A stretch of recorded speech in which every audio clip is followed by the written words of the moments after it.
questions for Pete. Front row on the left. But you just realize over the last few days we've asked a lot about Jim and stuff about why he chose you. But why did you choose Dallas? You probably had a lot of options after that. What led you to Dallas? Well, I think the first thing that comes to mind is Joe Pavelski. My captain in San Jose, always had great respect for him as a player. When I talked to him about the situation, he really felt the group could win. He talked really highly about the organization, ownership, and he talked really highly about Jim Nill and what a great man and a great person to work for, and the organization that he built there. And I trust Joe with my life, so it was really one conversation with him. I mean, the obvious things, I've been in the league for 15 years. You go into Dallas, it's a great city, great fan base, great environment in the rink. All those things, lifestyle, weather, all those things are important. But, for me, it was my conversation with Joe Pavelski, and, I think I'd follow that guy anywhere. Right side, front row. Ken Bolke, Inman, Hey, Ken. Vegas. What do you think this pace of this series is going to be? Do you expect there will be a lot of rush chances, or do you think it'll be more zone to zone? I don't know, Ken. That's a good question. Seattle, arguably the fastest team in the league. I think Game 6, we mismanaged the puck. They raced up and down the rink and made us look really bad. Game 5 and 7, we took care of the puck and they had nothing. So I think that's going to depend on how we play and our decisions in those areas. Third row in the middle. Hey, Pete. Hey. Alan Snow. Hey, Alan. How are you? Good. LVSportsbiz.com.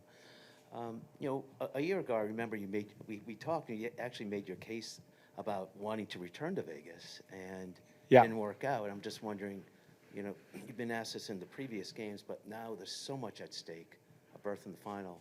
I was just wondering at a personal level, what kind of motivation's going on? Yeah. Honestly, my motivation is to win a Stanley Cup. And, when I was with Vegas, it was with Vegas. You're all in with that group. And now it's with Dallas. I'm all in with that. I mean, that's my only motivation. It's not revenge. It's not, any kind of sinister subplot. It's winning a Stanley Cup. I want to win a Stanley Cup. This is what we do this for. So we're all in with our group. We think we have a legitimate shot to do that. And this is going to be a great test, and this is a team we've got to go through in order to accomplish that. Left side. Pete, Ryan Clark, ESPN. Going back to what you're saying about Joe, but more about the on-ice, you've watched his evolution at the net front for some time now. What would you say has been the biggest growth you've seen in that area from when you first got him to where now, where it seems like anytime he gets in front of net, it's a game, set, match? Yeah. Well, I remember, and Brent Burns is one of the if not the best in the world, one of the best in the world at getting the puck through from the point. And I remember everyone saying, without Brent Burns, Joe Pavelski wouldn't be that effective. Well, Joe Pavelski's been effective with whatever defenseman you've put on the blue line with him. And that's not to minimize Burnsy's world-class talents, but I think that's probably the thing that has stood out. Same with, he's got to play with Rupe and Robo in order to be effective at his age. Well, the one game we played him without Rupe and Robo, he scored 4 goals. So, he's been underestimated, I think, his whole career. And, I think what's been amazing to me is he just keeps proving people wrong, every time they ask. Right side in the front. Pete? Hey. Willie Ramirez from the Yeah, Sporting sure, Tribune. You ask your team, obviously, to progressively getting better over a regular season. I asked Bruce this. In the postseason, the first 2 series, how has this team gotten stronger and better, your Dallas Stars, through with what they've been through? Well, I think every playoff trail has adversity, and I think as a coach, you almost want some adversity. You're looking to see how your team responds, and we've been down in both series 2-1. I loved our reaction both times. Both times got off the mat swinging with a chance to close both series out in Game 6. We did the first one. The second one took Game 7. Backs against the wall in Game 7 in an elimination game, which, is a true test of your character, and loved our response to a man. So that tells me this group has something special. Second row in the middle. Hey, Pete, Hey, Dan. Dan Rosen, NHL.com. A lot of times talking about Joe, you hear Coach talk about the trust he has in his play and what he does on the ice. But it seemed to what you were just saying, there's a lot more trust that's also off the ice about the person that he is. Yeah. We've all met Joe. You know him on a different level. Why is that? What is that? What is it about your Yeah. relationship with him?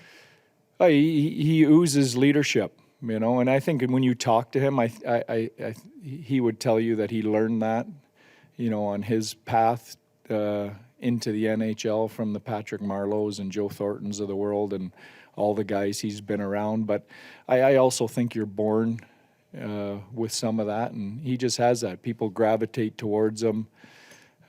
He's so unselfish with his time. He wants to make other people better. I mean, I could tell you stories, about things he does for people outside of hockey. The time he puts in with our young players, Ty Dellandrea, a young guy coming up, wants to work on tips. Joe's taking his time on a consistent basis working with guys like that. He could be home with his kids or golfing or, doing anything. He's just that guy, special guy. Back row in the right. Marc-André Perrault, TVA Sport or TVA Sports. Yes. Lots of people are scratching their head in Montreal watching Dadonov play right now.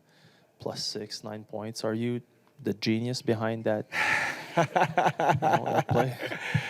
Dadonov was a really good player here in Vegas for us, and he was a really good player before that in Florida for them. I think sometimes it's situational. Sometimes you just have to be in the right spot. People forget he scored 20 goals here last year for us. In a season where there was a ton of adversity. Both from an injury perspective with our group, but also from him personally. The whole trade thing and all that. So